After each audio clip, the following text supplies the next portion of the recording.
All right, everybody, welcome back to Bettor's Last Stand, Episode 2. Guys, it was a crazy weekend. I got Mark and Luke with me, and I'm Matt. And I guess if we had John, we'd have all 4 Gospels covered, but I never really thought about that. I didn't think about that either. Anybody named John that wants to participate, please reach out. We might have to get John the Greek Chocolus. There you go, Johnny Chalk. Yeah, contact at thepineroompodcast.com. Guys, crazy weekend. Lots of interesting stuff in the betting world. Crazy, literally some bad beats, some winners that you had as a winner, and they turned out to be a loser, and just, typical weekend in sports. Not jam-packed with stuff, but the things that did happen over the weekend were pretty crazy. So what were your opening thoughts about this past weekend, if any? Yeah, I mean, I was on both sides of the bad beats. I'm going to talk about those here in a little bit. But I thought our first show went well. We've gotten a lot of good response. I hope a lot of folks are starting to tune in, and hopefully once again we can maybe guide you to help a little bit when you get ready for the weekends. But as Matt said, not a whole lot going on in the sporting world right now. There's always something going on, but here in about 4 weeks, things are really going to crank up once we get into college football, which is 4 weeks away from this coming Saturday, and then pro football, which is about 6 weeks away from this coming Sunday, and then things really heat up as baseball starts to really go, and then you're starting to talk hockey and basketball. So it is a little lull now, but still, when you're gambling, you always can find things. It depends on how hard you look, is what I like to tell people, because there's stuff out there. There's Canadian football, which we'll talk about in a couple minutes. There was a crazy finish in one of those games the other night, and obviously NASCAR and golf, which the golf field wasn't very good this weekend, but still provided a lot of excitement and some misery for you. Yeah, I had a bad beat, which I'm going to talk about here shortly. Luke, you have any thoughts from the weekend? Anything crazy stick out? Like I said, just the Blue Jays game. The Pirates, disappointed. I gave some Pirates picks out to people, but they lost 2 out of 3. But they kind of let that one yesterday get away. Yeah, probably should have won that game, but Coach benefited from that one. He usually starts the Sunday off miserable every week. The Pirates will eke out a win every Sunday. It seems like it's crazy. And the total now on the Pirates, I played them as a future bet under 65.5 wins.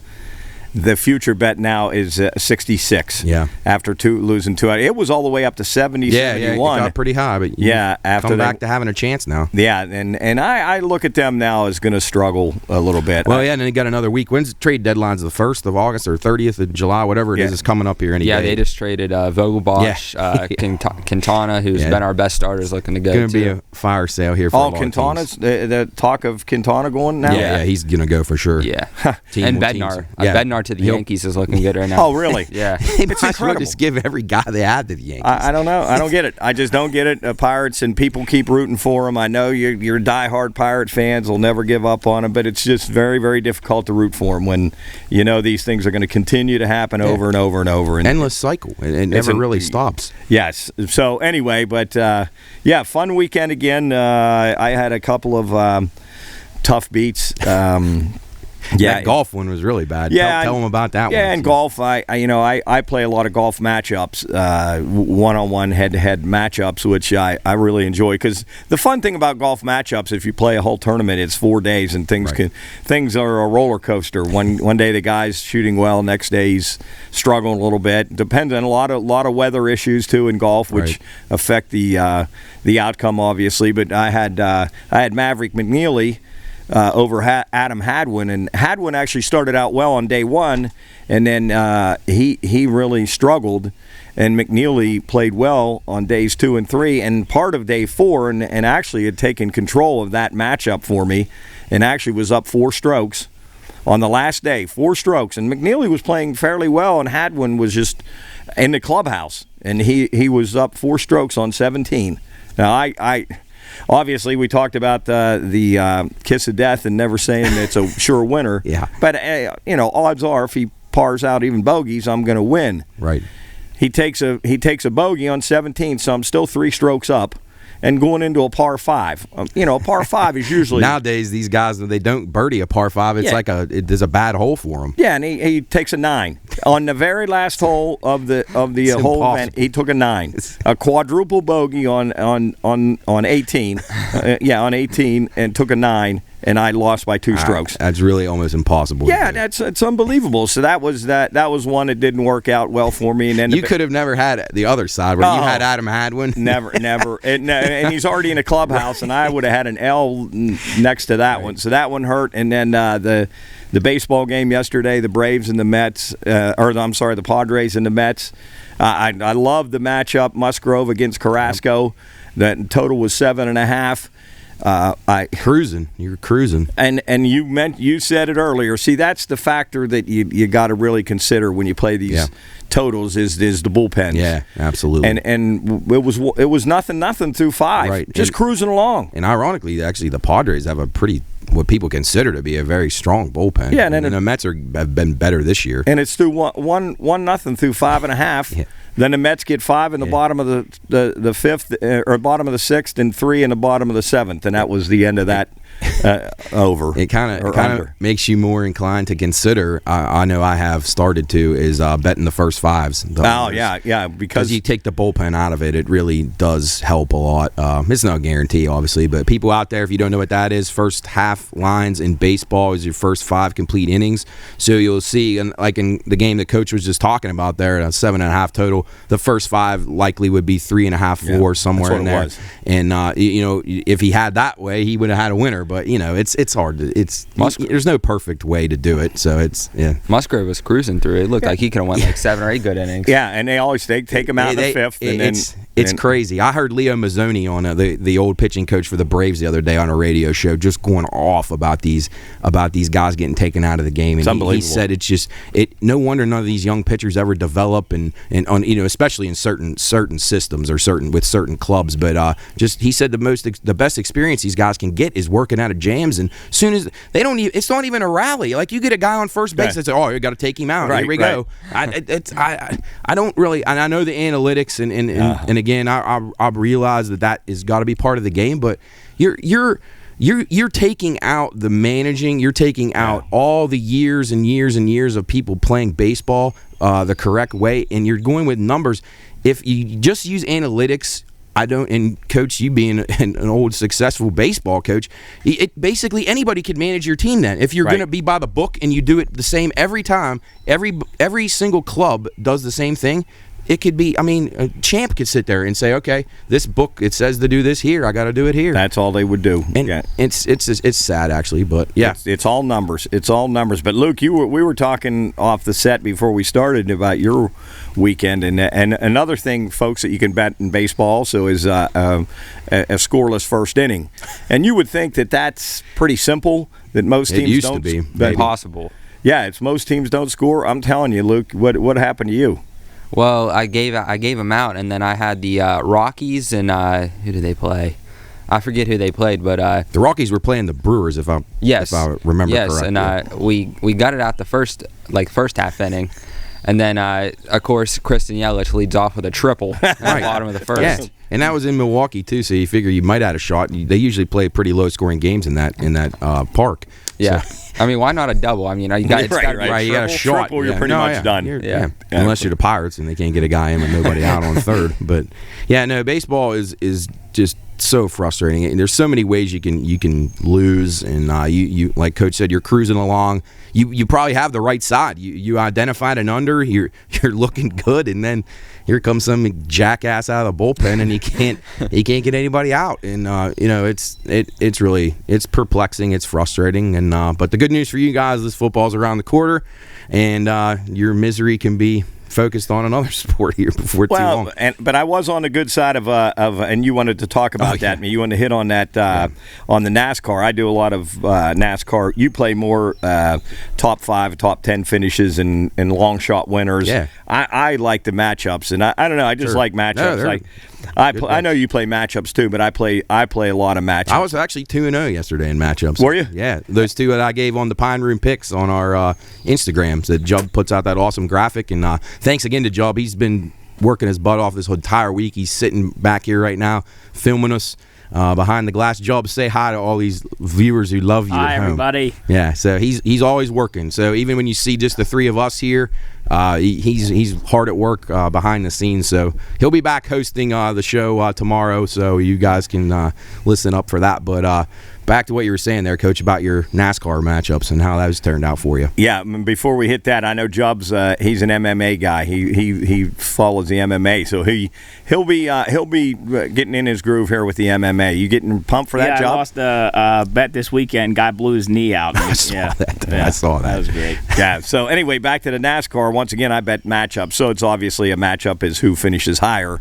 in the race. It has nothing to do with the stages. It's just the final results. And we found out yesterday the final results sometimes aren't the final results. No. And for anybody that might not have watched it or doesn't follow NASCAR,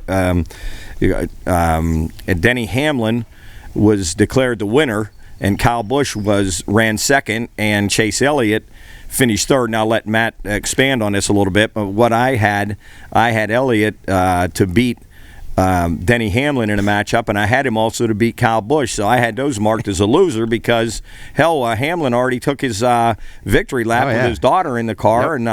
Yep. And he said a lot of people were on their way home, and Chase Elliott thought he took third in the race. But, the post-race inspection found fault with not only Denny Hamlin, but Kyle Busch. Yeah. So both of those guys were obviously penalized heavily. I mean, the true penalty has not come out yet, but they dropped to last, next to last and last, and Elliott was declared the winner. So at my book, which Matt's going to talk about here in just a second, I ended up with a winner because Elliott obviously then defeated Hamlin, and Elliott defeated Kyle Busch. So if you were on the other side, that's a bad beat. Hurts. I was on the right side incredibly. Right, so it came full circle. Maverick McNeely a few hours earlier destroyed your day.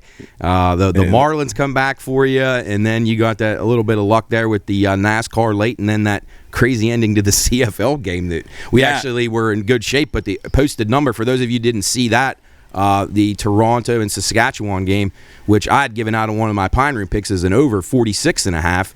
I had bet it at 45.5, and Coach, you got it at what, 43.5? Yeah, I got a 43. Yeah, so it kept going down because Saskatchewan had a bunch of guys on COVID lists, and they didn't know who was going to be available. So they moved the game to Sunday from Saturday. Most of the guys still played, but people bet those totals under. And you've mentioned this before, Coach. Whenever it looks too good to be true, guys are out, and you hear, and the number starts tanking downward, and then there you go. The game makes it over. Now, it wasn't easy, but we got it over with about 43 seconds left, and then the guy actually fumbled the kickoff for Saskatchewan, and Toronto ran it in to actually win the game by 10 and actually cover all the overs, the early posted over and the right before the game, the final number of 43.5. So that's just another lesson. You never can count them in. I mean, it's unbelievable. It is unbelievable.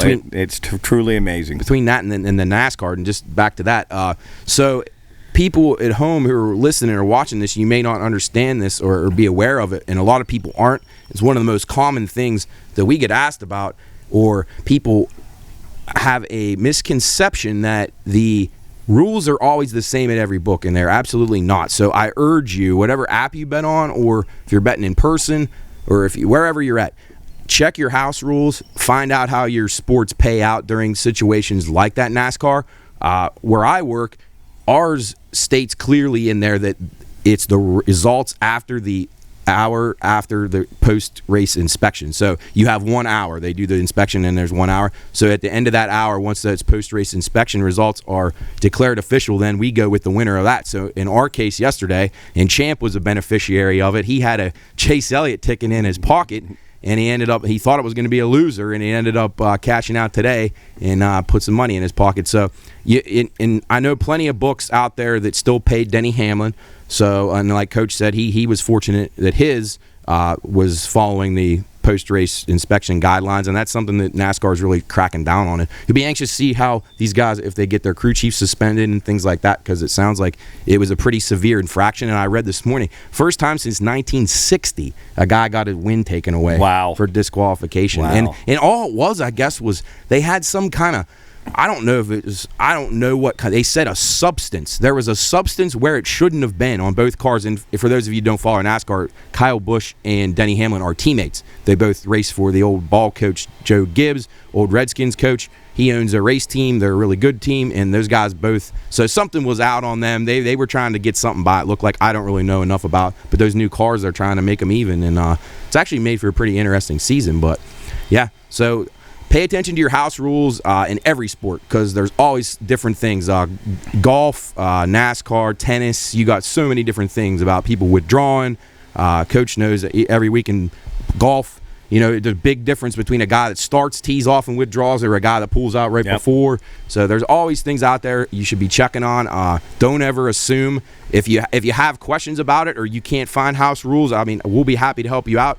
Email the show, contact@thepineroompodcast.com.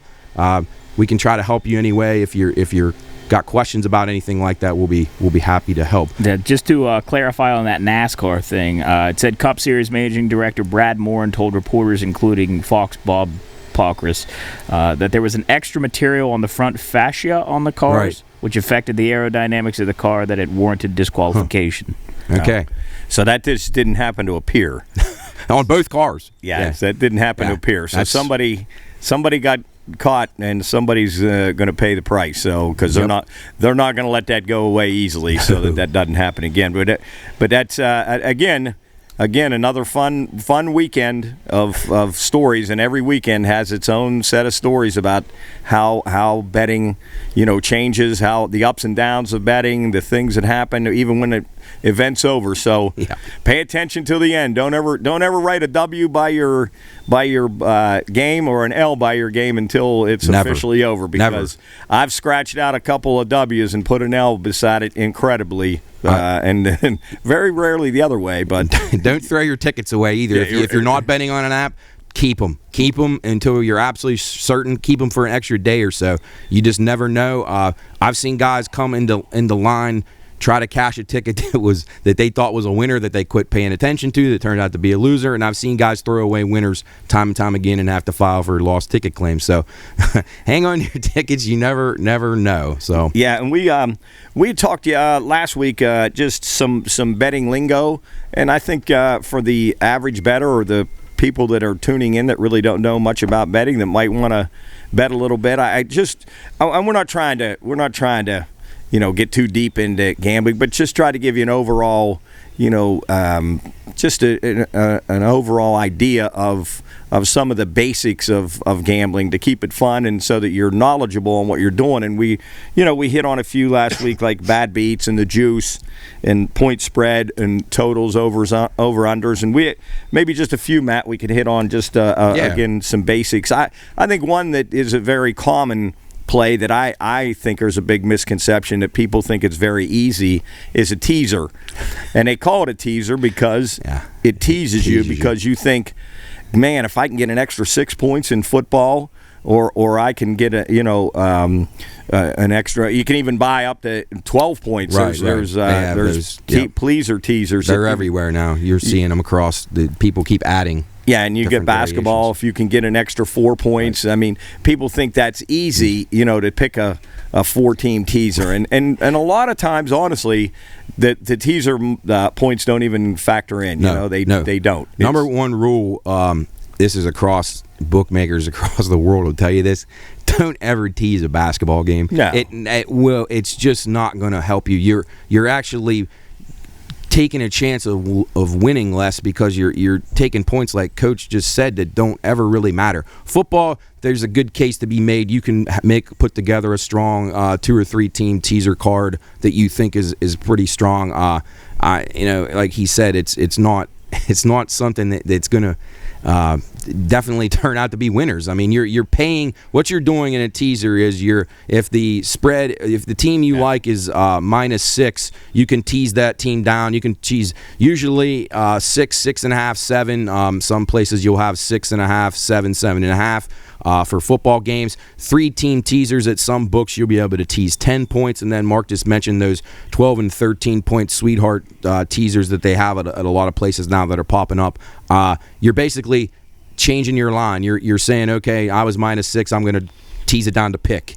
And there's a lot of rules about teasers. I'm not going to get into it, but that's the general thing. You got to have at least 2 teams on a teaser. So you would be adjusting the same amount of points for each of those 2-point spreads. You can also tease totals. You can't tease in hockey or baseball, but you can do it in pro football, college football, pro basketball, college basketball, and those are the most popular forms of teasers. And when you're constructing a teaser, most people will tell you when you're doing football, you shouldn't tease through the number 0, which is a mistake because you're kind of wasting a number, especially in games where you can end in ties and things like that. Another thing that people have done that just makes no sense to me, teasing teams down to plus and minus half points in college football where you can't have a tie. Right. So you're paying for a number that doesn't matter. So when you're doing teasers, pay attention. Build your card before you submit your bet. Check it out. Again, if you guys have questions, anybody that's not sure how they work, please email the show. Be happy to talk more about them. We can talk more extensively. But teasers something that I don't do a whole lot of. Every once in a while in the NFL, I'll see maybe 3 teams that I'll really, really like, and I'll put them together. Luke, do you give out many teasers in your recommendations?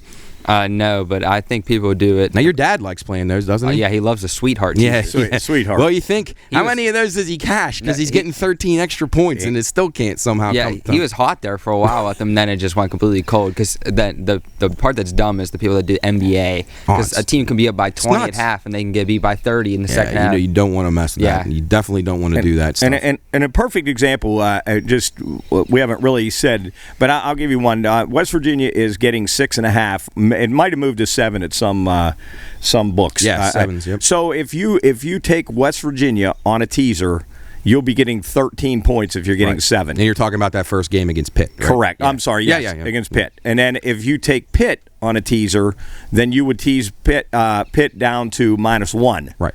So that's the tease that they get you. So they're saying Pitt's only got to win by 2 points to cover instead of having to win by 8 points to cover.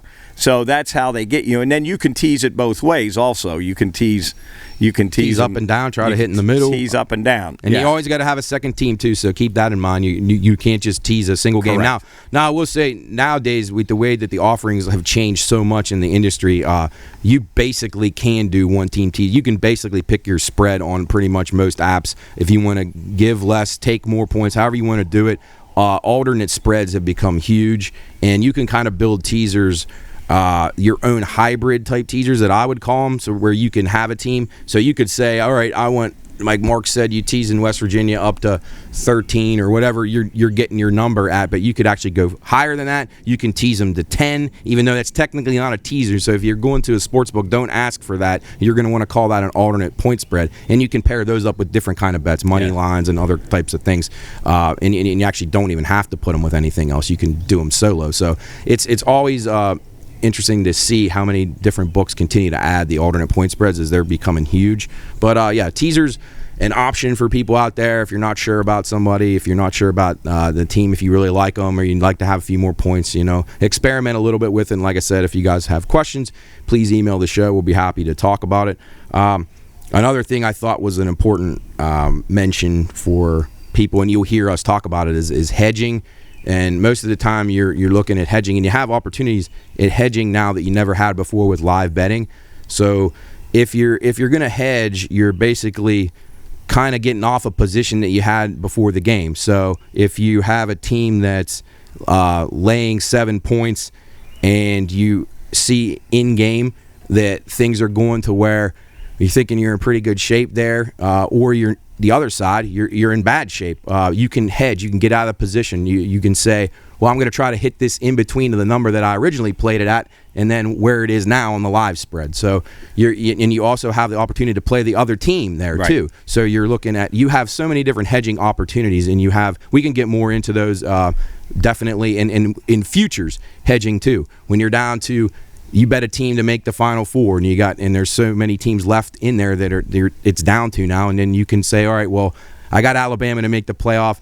I'm going to play this team too, and then you kind of increase your chances of getting a winner. So there's lots of different hedging opportunities out there. I don't know, Coach, do you do a lot of that? I mean, there's a lot of people don't believe in it. Well, I don't hedge, but the one that I see, like some of the guys in our group that play parlays, 2, 3, 4 game team parlays, yes. If they get the first 3 in yes. and are sitting in a pretty good position, and you hedged and play your last team that is going to help you win the parlay. Yes. If you bet against them and you can get the same line, right, then you can't lose money. Yeah, you should try to lock in a profit. That's a great point. That's definitely one that comes into play a lot. People play a ton of parlays. It's the most popular thing going right now. And if you get to a position where you're able to win some money, take a look at the other side of your parlay. I mean, you have that opportunity that you never used to have. You were kind of just stuck with it, and if you won, you won. If you lost, you lost.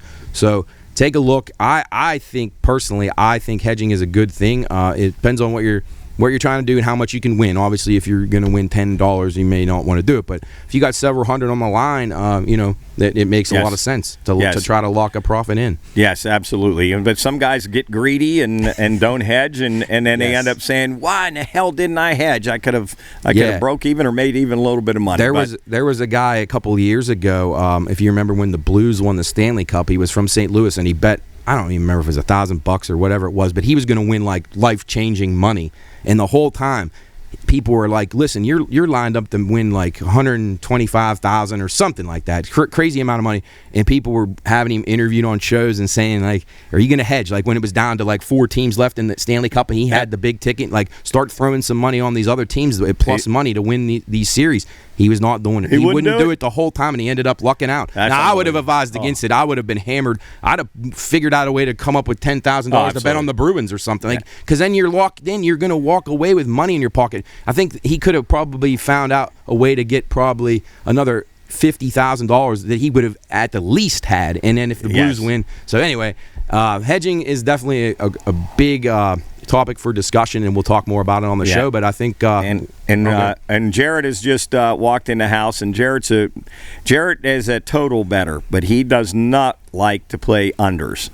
He's a total over bettor because he said he has to wish away the game when you bet an under. He says your bet's always alive if you have the over. Never played an under.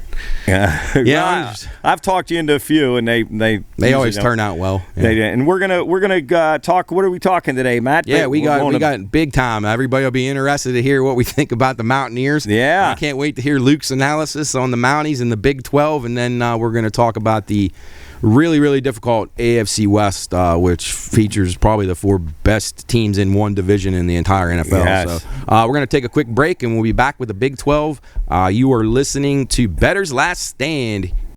Reminder, Bettor's Last Stand is for informational and entertainment purposes only. All wagering activity should only be conducted by those 21 years of age or older and within the confines of federal, state, and local law. If you or someone you know has a gambling problem, contact 1-800-GAMBLER. That's 1-800-426-2537. You're watching Bettor's Last Stand. Welcome back into Bettor's Last Stand, Episode 2. Before we talk about the Big 12, we're going to review our plays from last week.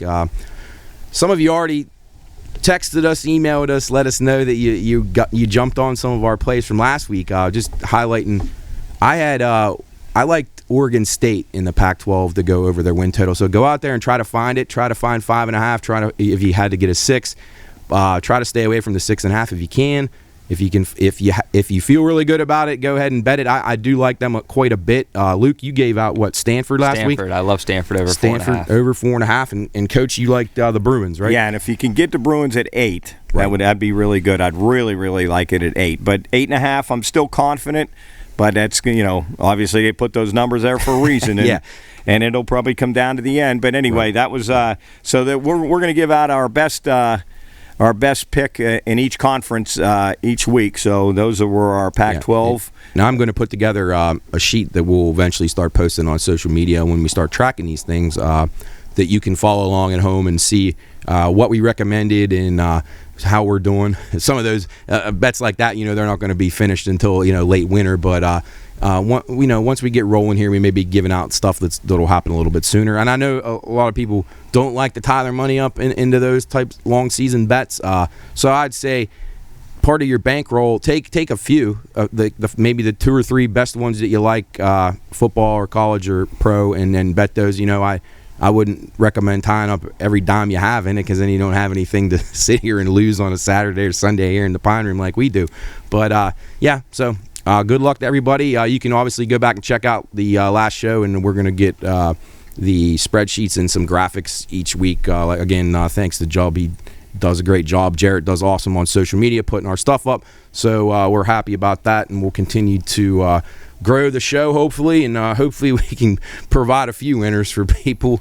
So anyway, you'll have fun. So. And is the logo up somewhere? Our Bettor's Last Stand? Can people? Oh, that's on the episode, right? Right. And that will be coming out on a. Did you mention that, Matt? It'll be coming out on a T-shirt. Yeah. So we have our Pine Room store, and it's what is it, Jub? ThePineRoomShop.com, correct? Okay. I thought I got that right, but I want to be sure. Pine Room Shop, ThePineRoomShop.com. You can check out all of our T-shirts. Coach has one on right now. I got a hat on. Yeah, got the hat on. Good looking Pine Room stuff.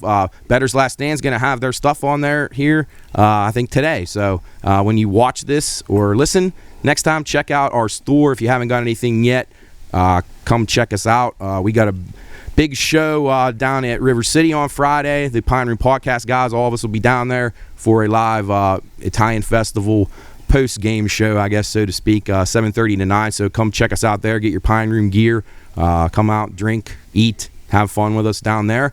But I think that covers about everything right now before we get into the Big 12. All right, let's go to the Big 12. Obviously, Oklahoma, Lincoln Riley going out west. A little bit of a shake-up there, so that makes things different, the perennial power. Most places still have Oklahoma as the betting favorite, probably around 2-1 or a little bit less. Most of the places probably around 160, 170 to win the Big 12. What are your guys' opening thoughts about Oklahoma? Well, I'm looking there. They're going to be favored in probably every one of their games. So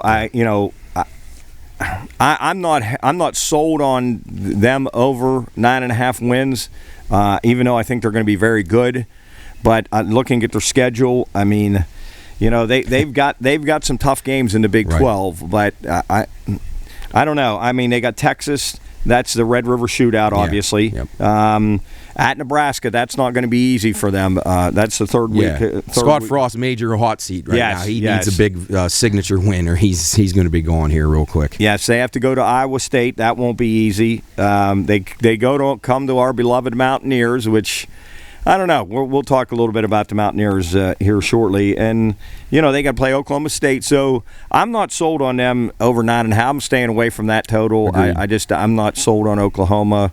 And not necessarily because Lincoln Riley. Obviously, that is a big blow. But they get a quality guy, Venables from Clemson. Right. I mean, he's one of the best D coordinators in the country. I'm a huge fan of him. I am really too, Luke. I think eventually they'll be pretty steady. I would see them a better both sides of the ball than they were with Lincoln Riley eventually. Don't you? I agree. Yes. Yeah. I went through Oklahoma's schedule a couple of times, and I was like, well, I came up with 9 wins the first time and 10 the second, so that told me to stay away. Yes. Luke, what do you think about the 9.5 posted win total for the Sooners? I like them over, actually. I'm a huge fan of Venables, like I said. I like the Dylan Gabriel-Marvin Mims connection. Coming back, it'll be one of the best duos in the country. And Dylan Gabriel comes from UCF, right? Yeah, UCF. Yeah. And they got a good defense. Like it says, Nick Bonito in the transfer portal, one of the top edge rushers. Right. That defense, and he's a defensive mind, so he's going to get that defense ready. And then if they've always been an offensive team, so if they can put those two together, I think they can get that 9.5 easy. I agree with you. If I had to play something with them, I would play them over, definitely. I would not play them under, even though you go through the schedule and you're saying, okay, they got basically it'll come down to the games coach mentioned there. Like Texas, Baylor, Oklahoma State, and maybe West Virginia. Probably not going to have enough for them, but you never know. You just don't know what kind of momentum West Virginia will have at that point. That's a really late in the season game. So O-line struggles worries me though a little bit with that. Yeah, no, you just don't know. You got new guys coming in. This portal's just absolutely crazy. And I saw, not to get off topic, but I saw that the NCAA, now they're letting these guys doing 2 and 3 different time transfer. I mean, it's nuts. It's going to get even worse before it gets better there. So I guess across the board, Luke likes Oklahoma. I would lean towards staying away from it, but if I had to play it over, and I think Coach is going to sit it out too. Yeah. The next team we're going to talk about is Baylor. I am a big fan of Baylor. I thought their program was very good last year. I saw some good signs from them late in the season. I'm impressed with their coach. I have nothing but good to say about Baylor. I'm not sure they'll be able to get their win total right now. I saw 7.5. If you can jump on 7.5, I think they get to 8 wins. I don't want to say for sure, but I'd say they have a strong chance. They're well coached. They got good players on both sides of the ball. I think Baylor's a pretty good play. What do you guys think? That's another one I'm staying away from because I went through their schedule several times, right. and I'm the same as you. I come up with 8 wins. I come up with 9 wins. So I'm staying away from them as far as the total, but I think their offensive line and defensive line are very good. Right. And defensively, I think they'll be very good. I don't see them playing in a lot of high. Remember the days of Baylor playing in not anymore. Big high scoring games. I look at those. Their totals will probably be in the mid 40s, right? The high 40s. So I think they'll play some low scoring games just because defensively I think they'll be very good. And offensively, I don't think they'll be as explosive as obviously they were in years past. And if you people at home who were watching, if you remember that Baylor, Luke, do you remember who they played in the Sugar Bowl last year? They played a team. They were an underdog. No, it's Ole Miss. Yes. Yeah, because the quarterback, Corral, got hurt. Yes. But I loved Baylor in that game, and it ended up working out for me because it was an even easier win. But, they're a ball control, like you said, Coach, dominate the line of scrimmage type team. They're not flashy, but they do the right things. They're good on special teams. They don't make a lot of mistakes. So I'm a big Baylor supporter this year. Luke, what do you think? I like them. I like them over. I like the over 7.5. They're fundamentally sound, which I think wins football games, in my opinion. Like Mark said, they got a good D-line, O-line. Blake Shappen. Yep. He's a decent quarterback. Yeah. I think he can get the job done. And they're hitting the recruiting trails hard right now. They're doing really well with David, their coach. And I like them over a lot. And I actually could see them winning the Big 12 again. Yeah, no, I'm with you. I thought that game against our friend of the show, Savion's Oklahoma State Cowboys last year in that Big 12 championship game was an incredible football game. Yeah. It is sad to actually see anybody lose that game because both those teams played their asses off, and that was a game one of the games last year that I remember just truly enjoying as a viewer. So I think Baylor is on the right track. So I recommend as my Big 12 favorite play would be Baylor over the 7.5. That's going to be my favorite one in the league. That. Okay. So yeah. All right. Interesting. So again, we'll track these and we'll show you each week leading up to the season what we all decided as our top play out of each league. Next team we're going to talk about the Texas Longhorns. We know the Basingers, who are watchers of the show and friends of the show. They're big UT supporters.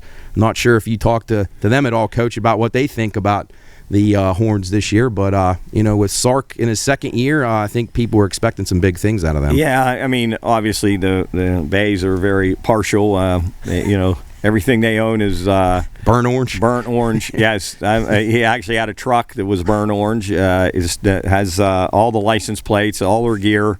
No matter where they go, they're in Texas gear. So, and they're usually pretty honest about it, their expectations. And I think they say they're going to be good. But again, I look at their schedule.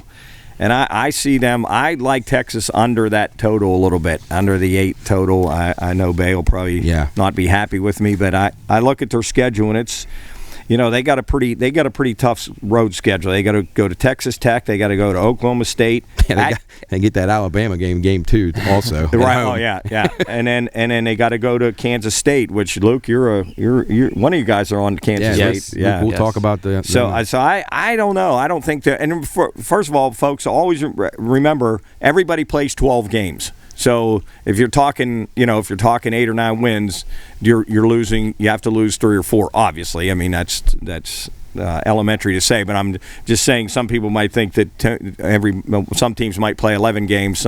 Everybody plays 12. I believe everybody. Yeah, and be sure and check your house rules on those too. A lot of times people get confused about the conference championship games and those. Be sure you read where you're betting. If it's regular season wins, so look for that, because the conference championship is normally not going to be considered regular season. I have seen some offshore books that do include that, so be sure. Back to the house rules thing, if you have Oklahoma or Baylor and they're in that conference championship game and you think that put you over, you're going to have to check, because you probably didn't. Yes, you need to win those in the regular season by the 12 scheduled games that you just mentioned, Mark. Correct, and here's an interesting fact about Texas. 8 out of the last 9 seasons, they've been under their win total. 8 out of the last 9. So unless that trend changes, I like Texas. I don't think Texas is going to be bad. Right. I just don't see them winning 9 games this year. Right. I agree. I went through the schedule a couple of times. I came up with 6 and 7 wins each time.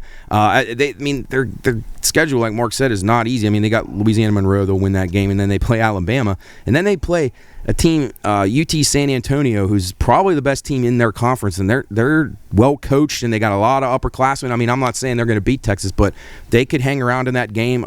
They were ranked for a while. Yeah, they had a great season. The Roadrunners last year, they were first time in program history. They were great for them. It was huge. So I expect that game to be a little closer than people think. And then you talk about just the rivalry game with Oklahoma. That's really tough. And then we can't forget, I don't really want to bring this up, but they lost at home to Kansas last year. I mean, that's got handled.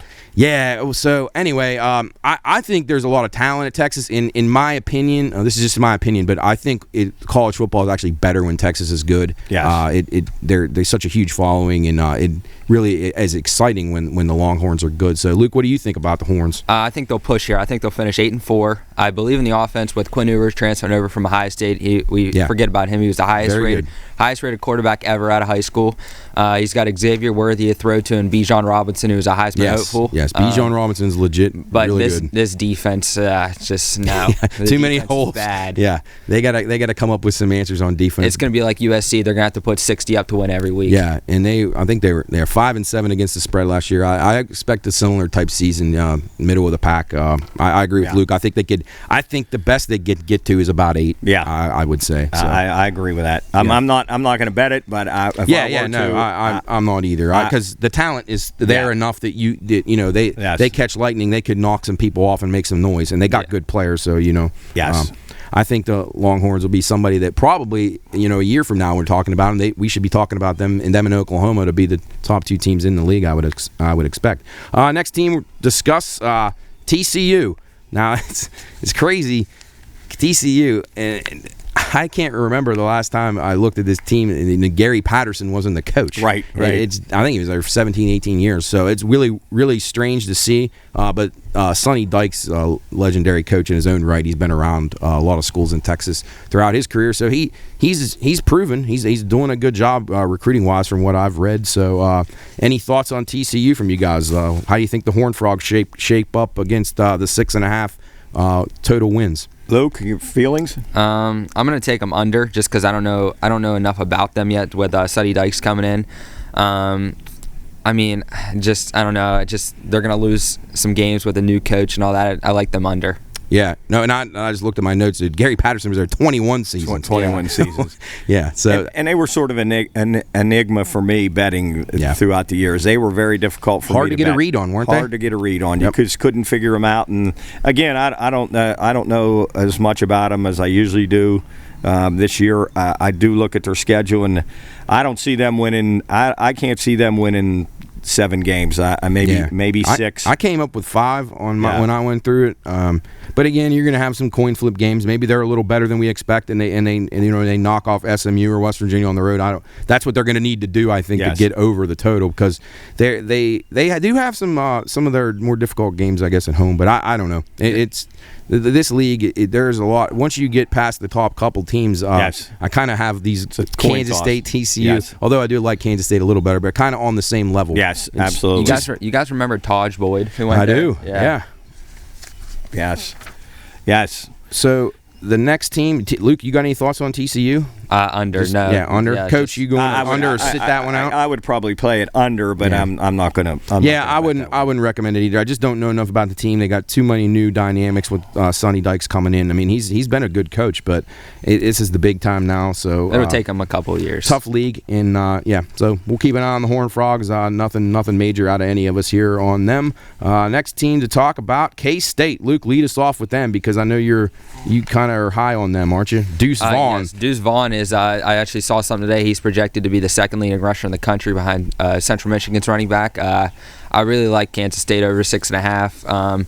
They were decent last year, and I just think Adrian Martinez from Nebraska transferring. He wasn't bad. Change of scenery, I think, will do him really good. He has the potential to be a good quarterback, and I like the duo of Martinez and Deuce Vaughn. I think they'll get the win total easy, actually. Yeah, I had them marked for 7 wins at the least. I would recommend them over the total too. I'm not going to say it's my strong play, but I do like that. Coach, what do you think? Yes, I like that over too. I like Kansas State over. I think their schedule is not too bad. They'll probably start out 3-0, and then they have to go to Oklahoma, which will be tough. They got Texas Tech at home. Right. That's a winnable game for them. Then they go to Iowa State. Then they go to TCU, and that'll be, that's going to be just like we were saying. Like I put down lines, what I thought these lines would be on these games, and I had to pick at Iowa State, pick at TCU, pick at Oak State. But I think Oak State actually at home that might be a pick, but probably Oklahoma State will end up being laying points in that game. I would expect, but you never know. K-State.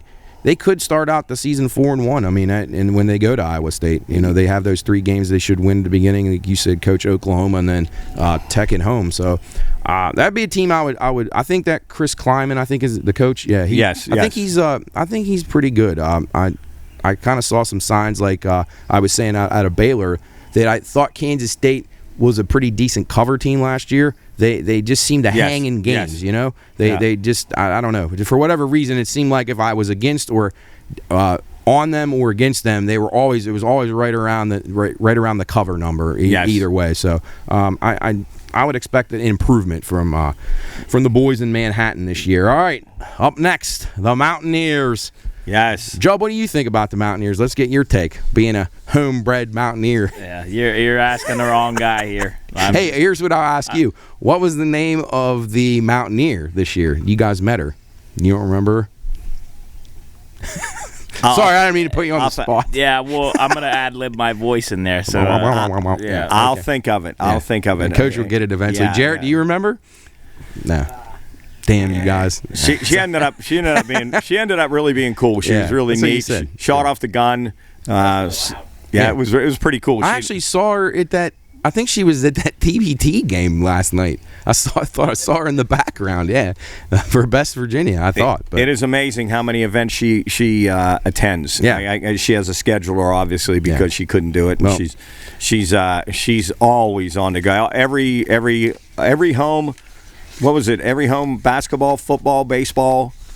I think all the sports at home, she's at all the games. Yeah, shout out to all those people that do. Mary Roush. There you go, Mary. Roush, yeah, yes. So good job, Mary. And all those people that do that mascot work. I got a lot of respect for those people. That is not an easy job to do. Our own Soup here was a mascot for several different companies or schools. So it's not an easy thing to do. I mean, those people work their butts off just like the players. Yeah, so. we had a fun interview with Mary, and once we get the permission from West Virginia University to release that'll be coming out too. That you'll be able to hear our interview with Mary Rouse. Some really cool stuff about her hometown and the things she does and what she had to do to become the Mountaineer, and she's only the 3rd female Mountaineer in the history of 80 years, I believe. Wow. It's doing that. So anyway, that was cool. And but the Mountaineers, I don't know. Picking up JT Daniels obviously was hopefully good. Much needed upgrade at quarterback. So yes, got that.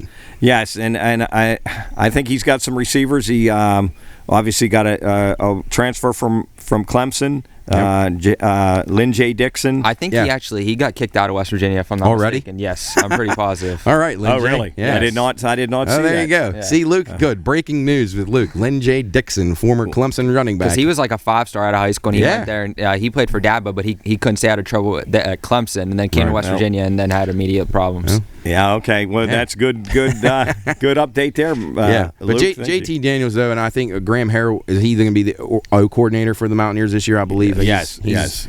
He's experienced, and he's run pretty good high-tempo offenses, so you would expect them, because they did struggle to score last year, Coach. Remember some of those games? Jared begging for overs, yeah. Where's he at, Bowling Green now? Yeah, I believe so. And I think Neil Brown, he's a likable guy, good guy, but I think he's got to be a little bit on a hot seat. I feel bad for him if something does happen, because he is a really good guy, and I hope that they do well, but I'm not banking on them. You look at their schedule, and boy, if you can squeeze out 6 wins there, I think it'd be it's the best they can do, to be honest with you. That's what I had, 6, and I'm. For those of you who don't know me well, I'm not a Mountaineer fan at all. So, but I do respect Neil Brown. I thought he said all the right things when he came to West Virginia. It's not an easy place to coach. It's not an easy place to get accepted by the fans, and I think he's done that. And I think this is a make or break year for him, though. I think he really needs to try to put together a decent season. I went through the schedule.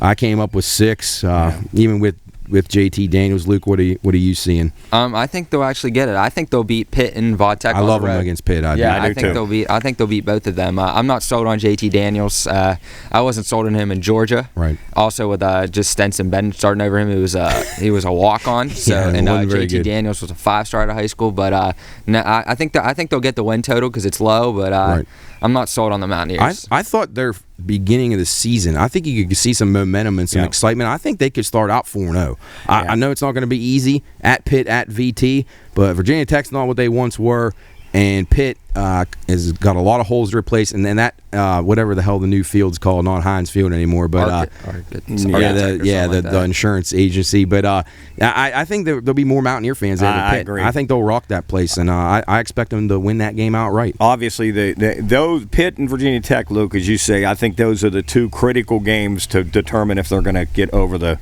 win total. Obviously, I mean, if they, I think people were expecting them to lose both of those games. I believe they're going to be underdogs in probably 8, maybe 8 of their 12. Yeah. When I went through the lines, I thought maybe at home against TCU they could possibly be a slight favorite or a pick in that game. The Virginia Tech one will be close. Virginia Tech will probably be laying a couple just because of Lane Stadium. Yeah. But I mean they literally could be a dog in almost every game except for maybe 1 or 2. Kansas obviously in Towson. I mean they're going to be. Well, and Kansas State at home that'll be fairly close. Yeah, that's going to be less than a field goal either way most likely. So I think as you guys said, Pitt and Virginia Tech, if they can be 3-1 or maybe 4-0, which I doubt that's going to happen, but if they could be 3-1, they could reach that win total of 6. And they have, you mentioned the Kansas State game, but they have games like they could beat Texas Tech on the road, and they can beat Iowa State on the road. And they have not played well in Ames, Iowa. I do know that they have really, really struggled, even when they had good teams.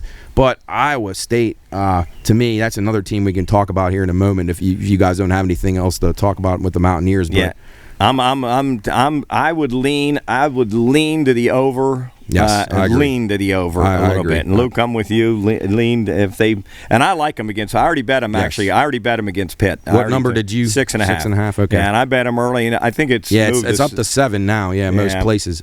Keep an eye out there if you guys like the Mountaineers. Get on those as soon as you start seeing 7 or 7.5s pop.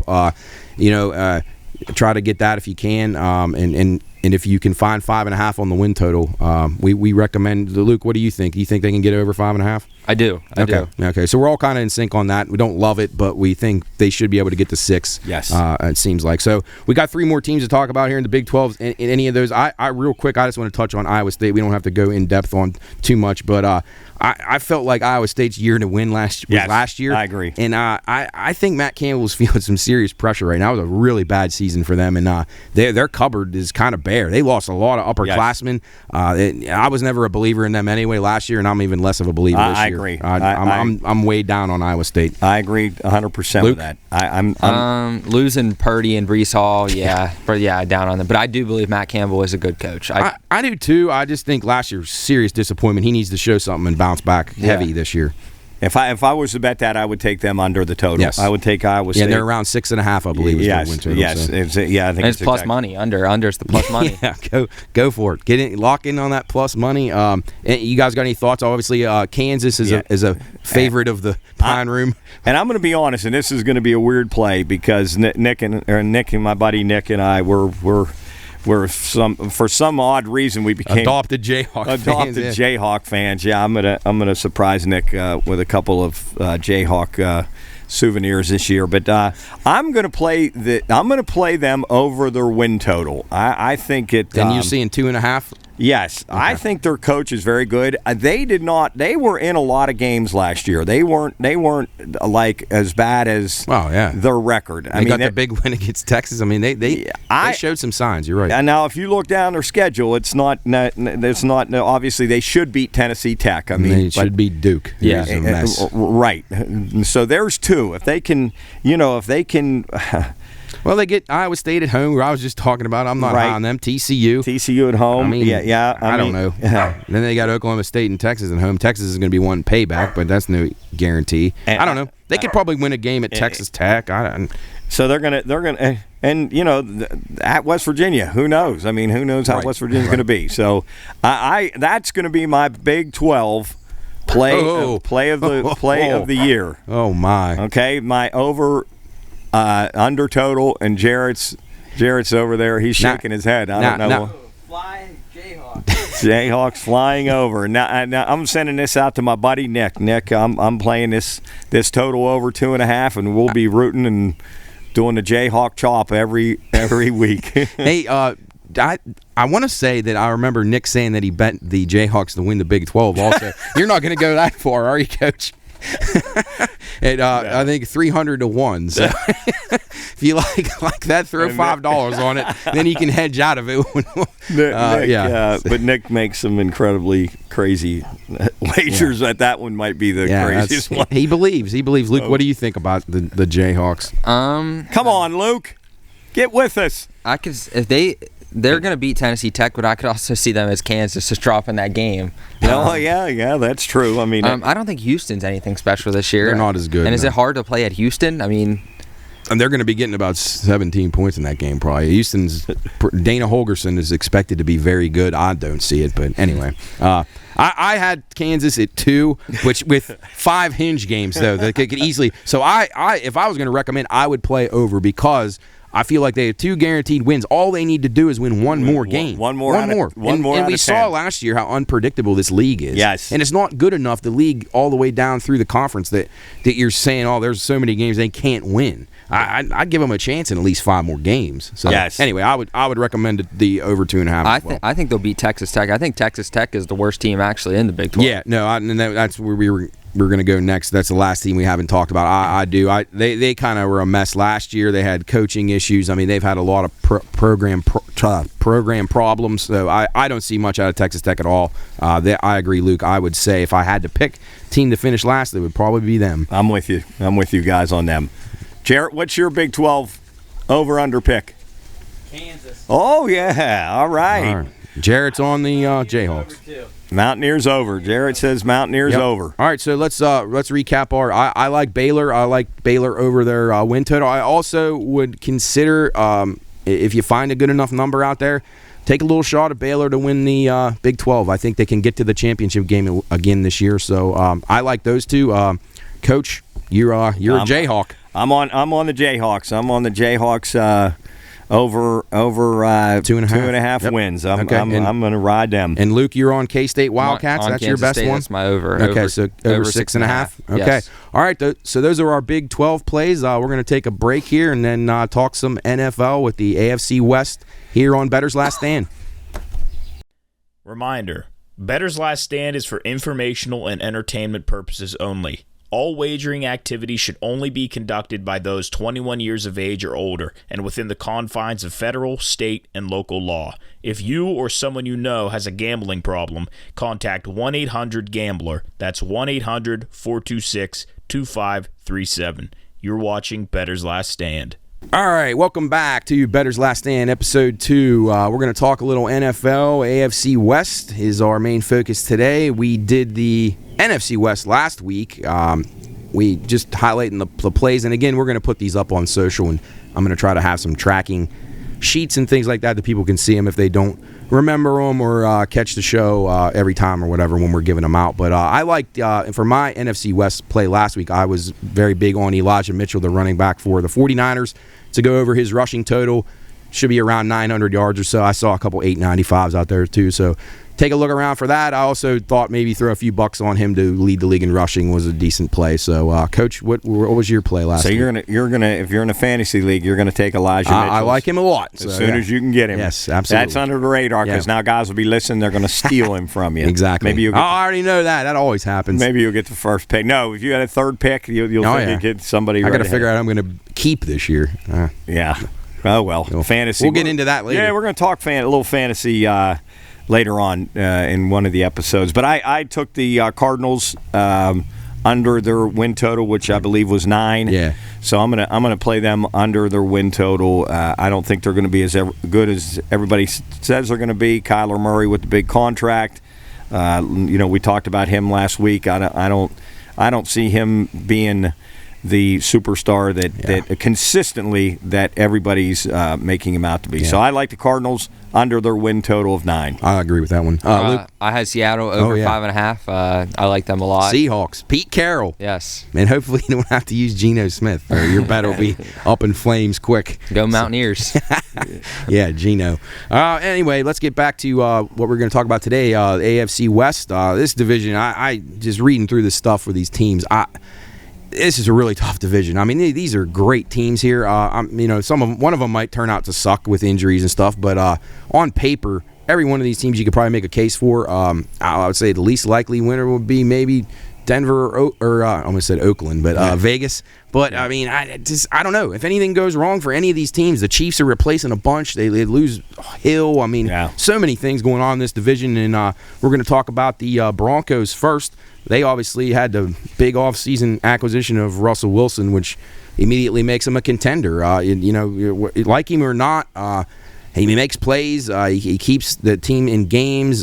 He had a lot of good times and bad times in Seattle. It was probably time for him to get out of there. I bet he's reinvigorated to play this year. So what are you guys thinking about Denver? Right now they're probably around 10 even is what I have their win total at for the season. I don't know. I'll leave it up to you guys to decide first because I think it's tough. They were 7-10 last year, but as you said, they added Russell. If they can run the football, I think that's going to be huge for them. Obviously, it's huge for every team, but I think if they can run the football, I think that would make him obviously very, very, very good. He's got good receivers. Very good. He's got a good receiving core. So I think if they can run the football. And they have, Luke, Javonte Williams and is Melvin Gordon back with them? Yes. So I looked, those two guys each had 203 carries last year on the dot, and each went over for 900 yards. So I thought it was an interesting pair in the backfield. I mean, Gordon's getting a little old, but he still steals touchdowns. So what do you think, Luke? I'm heavy under on this team. Okay. I think Russ just not having that tight end presence like he had Noah Fant. I'm losing their best. I think Fant was their best player on offense, and losing Von Miller on their best player on defense. Yeah. I like the under on this team a lot. Those are big losses. I had those highlighted too. And Coach mentioned Von Miller last week. In a big game, a guy like that, you just never know. He could rise up and make the play of the game. Super Bowl MVP, which he was. You kind of think, he's getting old now and he doesn't have anything left. But yeah, I agree. I think when they traded him last year, and that was a huge acquisition for the Rams. Maybe made a winning difference for them. But I can see where you're coming from, Luke. I had down that I thought they could win 6 for sure. But there's a bunch of these games in this West Division that are just going to be 3-point games. I mean, just looking ahead at some of these lines in these games between these 4 teams, if you can get 3.5s on the dogs in these games, I mean, take it. If you can get a 6.5 ever, if one of them's laying out, I mean, I would be jumping on those, and I would think about that strategy when you're going into this, especially early in the season. You got teams here that have quality quarterback play, dangerous weapons. I like for the Broncos as far as their team goes, but a bet that I like in the division. Jerry Judy. I think he's really good. I think he runs really good routes, and I think with Russell Wilson, he could have a breakout season. I would look for him over his yardage total of 900 and a half yards. So that's a play that I like a lot in this division. Right now, you can get Denver. I think they're about 16-1 for the Super Bowl, 8-1 in the AFC, and about 3-1 to win the West. Any closing thoughts? Anything you guys like player wise? Or I've always liked Russell Wilson. I thought he was very, very good in college. Yes. I thought he was really good at Seattle, especially the first couple of years. I think he's a gamer. He's a first-class dude too. I really like him. Yeah. So I think that he could be a big difference maker. For them. Absolutely. I think a big difference maker, and that 10 wins. That's going to be probably right around what you're looking at their schedule. Yeah. They've got some winnable non-conference games. Yeah. I mean, the Jacksonville. Jacksonville, Houston, the Jets, so Carolina. I mean, those are games they can win. I mean, they go to Seattle. Luke, what do you think how that game's going to turn out? Yeah, that's the big one. I know. First game, him back there. Yeah, oof, man. And they're going to be laying points. I think they're laying a field goal up there, 3.5 maybe, something like that. I think so. I like the. I think there'll be a sack team this year with Randy Gregory and Bradley Chubb. I like both of them. I think they'll have a lot of sacks. Their defense. At the ends. Remember they pushed the Chiefs to the wire late in the year last year with one of those games. I mean, Drew Lock just couldn't make enough plays to win the game. But like Coach said, Wilson is legitimately one of the better quarterbacks in the league. He brings it, and I do. I think Denver could be one of those teams. I mean, if you really like Denver, jump on them. But for us, it's tough. I mean, they're going to be right around that win total, and it's just going to take a couple breaks, to put it over or under. And that you could say that about every team that we're going to talk about. Yeah, I'm staying away from them. I would too. The only one that I would say is I do like Jerry Judy. So he's another guy you guys can steal from me in fantasy for those of you that watch that are in the leagues that I'm in. So on to the Chiefs. Obviously, they've been the hottest team in this division the last few years with the Super Bowl runs, and last year they get a game they just gave away, really, in my opinion, against Cincinnati. But I mean, it's hard to criticize them, but they got a lot of holes on offense now. And they still got Mahomes and Kelsey, and that's enough for most teams for offensively. But losing Tyreek Hill. Last year he had 111 catches and almost 1,300 yards and 9 touchdowns. So tough to replace that. Yeah. I mean, they picked up Valdez-Scantling and and Juju. Smith. Yeah, Soup's boy Juju. I'm not a Juju guy. I don't like you were saying. Russell Wilson's a gamer. I think Juju's just a loser. What do you think? Just because he was a Steeler. Because he went to SC. Yeah. At first when he got there, he looked like he was gonna be like a Hall of Fame. When he had AB with him, right? Yeah. But fantasy guy that I will give you guys this year, Sky Moore. I love him this year. Great player. I had him written down too. North Dakota, something like North Dakota. Central. Shoot, I had him written down. Western Michigan. I knew it was one of the MAC schools. Okay. Yeah. Sky Moore. Serious talent. It all will depend on how he can get off to the start and him and Mahomes developing that chemistry. I agree. He could have a breakout year. May take him a few weeks to get going, but I would say out of those receivers, I'm the most excited about him too because Scantling could. I mean, he has stone hands sometimes. Yes. I mean. Remember some of those games we would have the Packers or over, and he'd drop an 80-yard bomb right in his hands.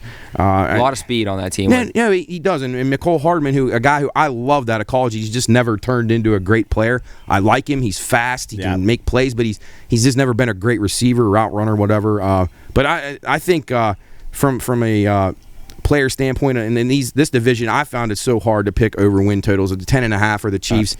I mean, you can make it, but you can't make a strong case. One thing goes wrong for them, or their receivers don't turn out. Mahomes gets hurt, and it's an under. But I thought it seems like an easy play, but it won't be.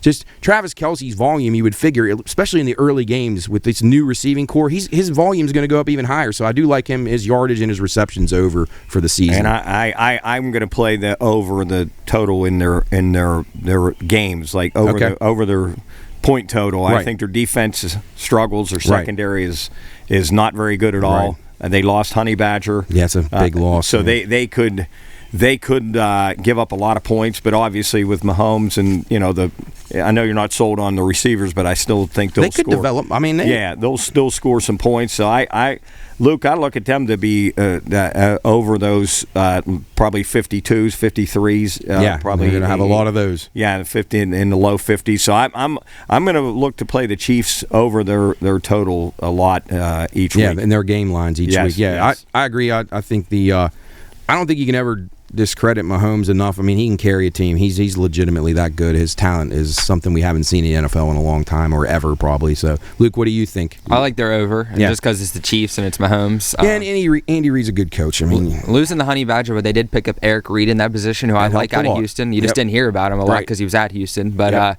secondary's got issues. They got Chris Jones of the DT, who's one of the best in the league.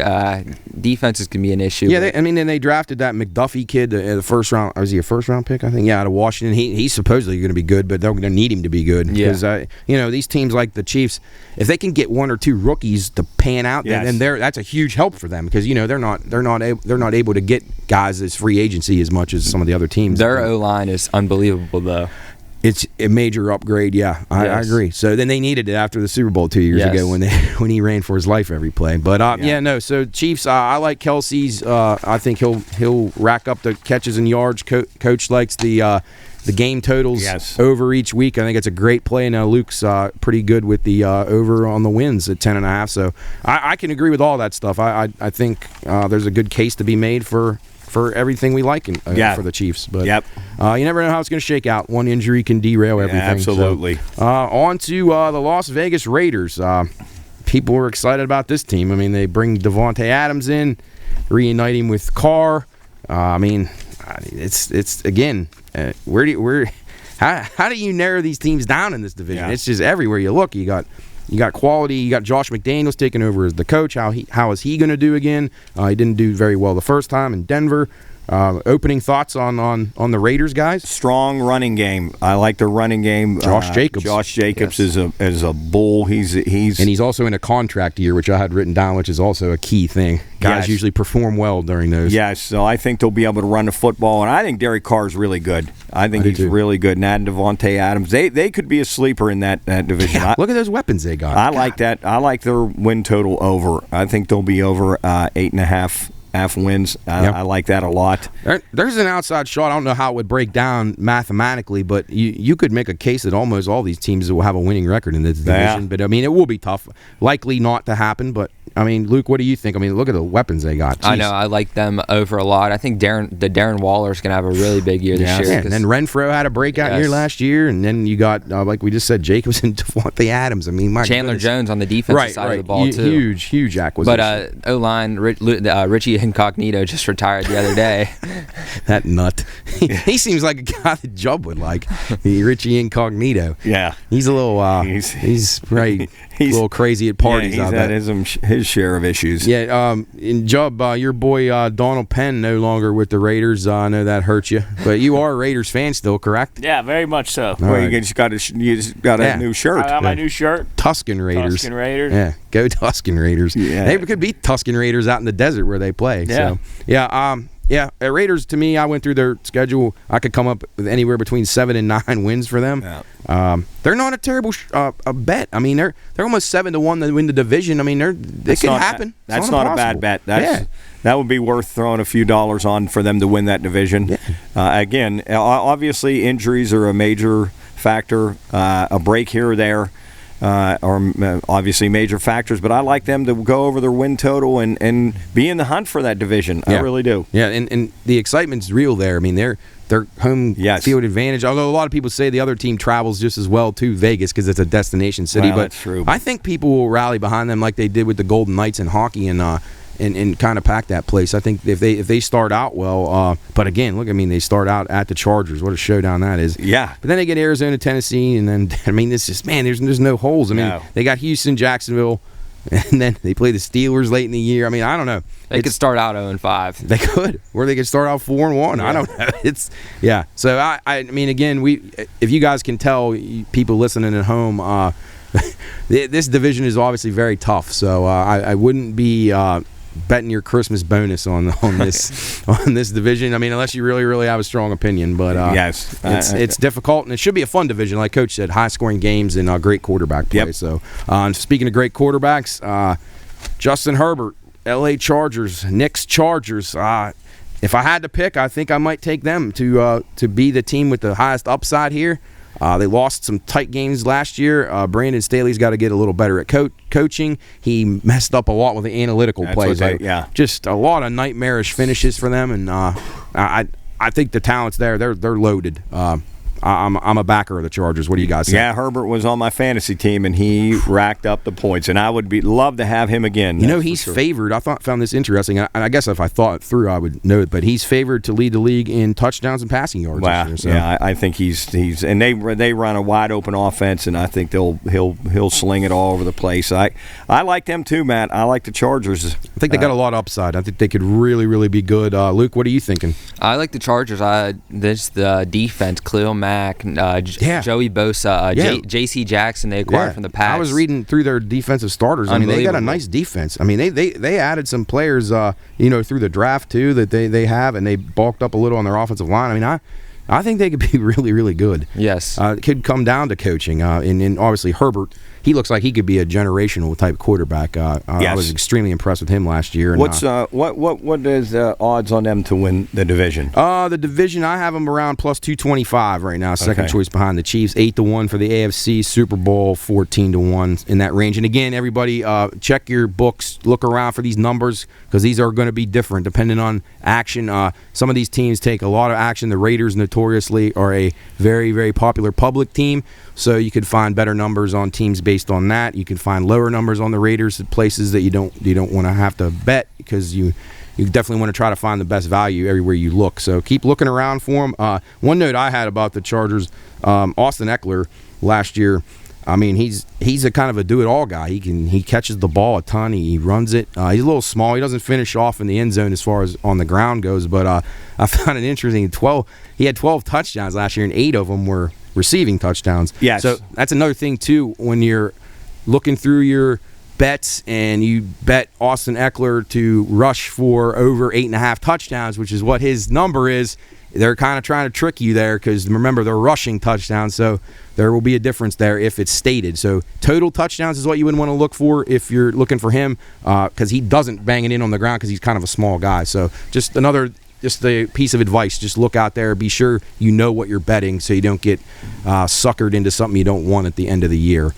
Yeah, and then a week from Thursday is the Hall of Fame game. So that's the Jags and the Raiders. So, I mean, you're probably not going to get to see much there. Maybe just a little flash of some of the starting players, but that's when it kicks off. Well, like Chris always says, you'll hear the helmets cracking. Hey, Chris says that when the helmets start to crack, that's when we all start to get excited. So that's a week from Thursday, and then there's 3 weeks of preseason, and then September 11th, so first Sunday, but September 8th is that really good first game. Going to be a really, really big matchup. The Bills and the Rams. That's going to be a dandy, and we'll talk more about that as we get closer. But where are you guys leaning in that game? The Bills are early Super Bowl favorites, right? Yes, they are. I think the Bills will win that game, and I think they'll cover. I like the Bills. I do too. Where's it at?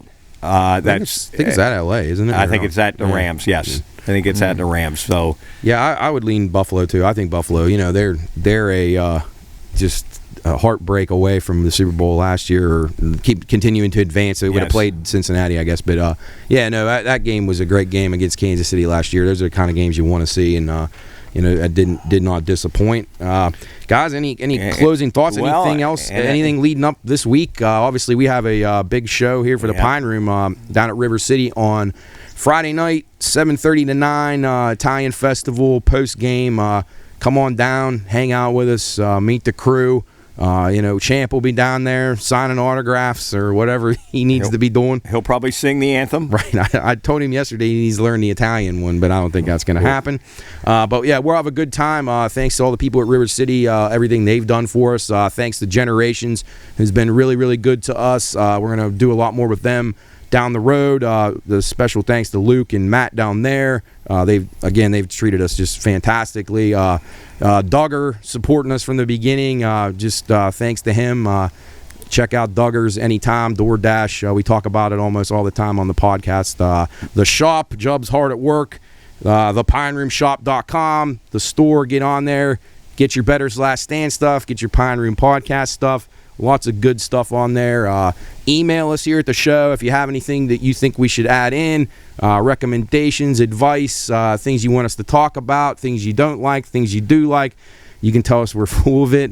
Whatever you want to tell us, just email us, contact@thepineroompodcast.com.